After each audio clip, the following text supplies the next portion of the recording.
stop saying yes to everything under the sun. Stop putting more and more on your plate when you can't handle what you already got, babe. We got to go, no, no, no. If I want to be disciplined, I got to choose a few things. Say no to the rest. Delegate the rest. And do what is here. You don't lack discipline, you're taking on too much. Discipline. I'm gonna share 4 ideas with you today. How do I stay so disciplined? And I'm not saying that for me because I'm so disciplined and perfect. I get asked this by all of my clients. They're like, gosh, I need more discipline in my life. I'm like, okay, well, let's talk through what that means and how you achieve it. If you want to show up for something, be consistent, be committed to something, how do you develop that discipline for something? I think there's 4 simple things. Number 1, you must know your outcome. How can you possibly be focused or disciplined if you don't know the outcome you're after? Most people don't lack focus or discipline.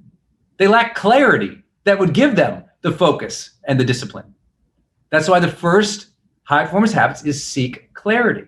We learned it from our research, right? Well, an outcome. What am I after here? What's the goal? What's the tangible or intangible thing that I know when I get there, when I see that, feel that, experience that, achieve that, that's what I'm after here. That some kind of outcome. You won't stay disciplined unless you can see, feel, sense, acknowledge intellectually what the outcome is we're after. If you're not disciplined on a consistent basis, it's because you don't know what you want. So don't beat yourself up that you're lazy. You just need to make a decision. You need to make a decision about what it is that you want. And it doesn't have to be what you want for your whole life, your ultimate grand purpose in the cosmos of the destiny of the universe. No, no. What do you want by Friday? What do you want by the end of the month? What do you want this quarter? It's like, start there.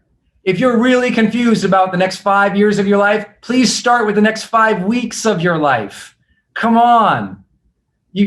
People don't understand. Clarity is built upon.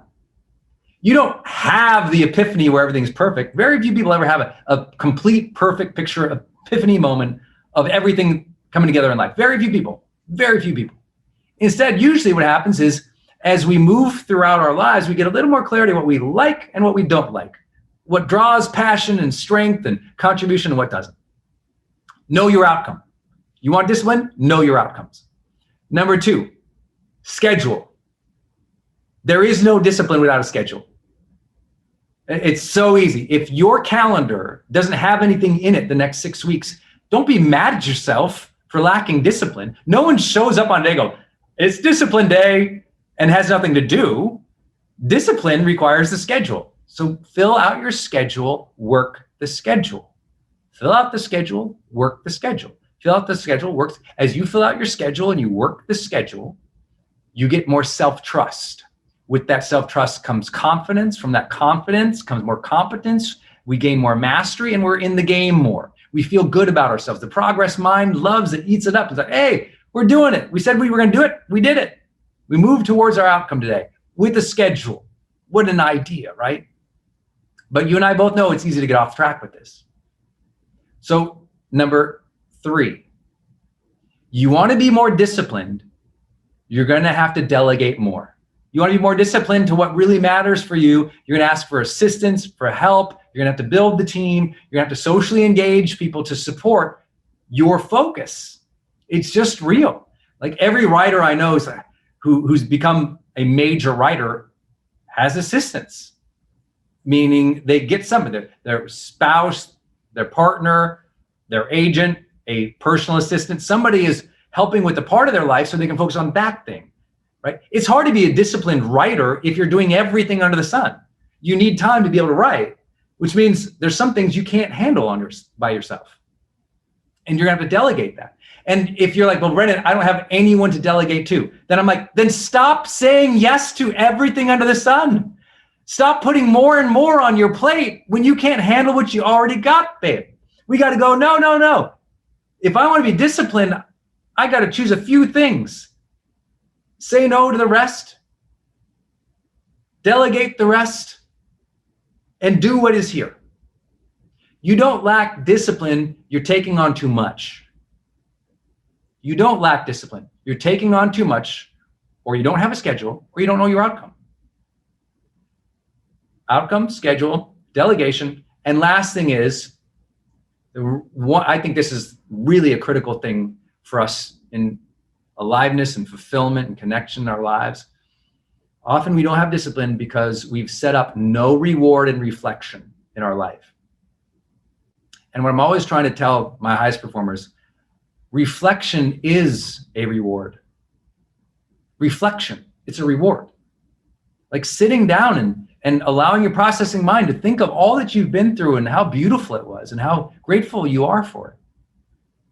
We don't lack discipline because discipline feels like always the grind, unless we stop the grind once in a while, look back and go, wow, look how far I came. Let me celebrate this small win. Let me take myself out to dinner tonight. Let me write down a few of the things I've learned and share them. Let me give thanks or prayer or meditation towards the great things that have been happening for me.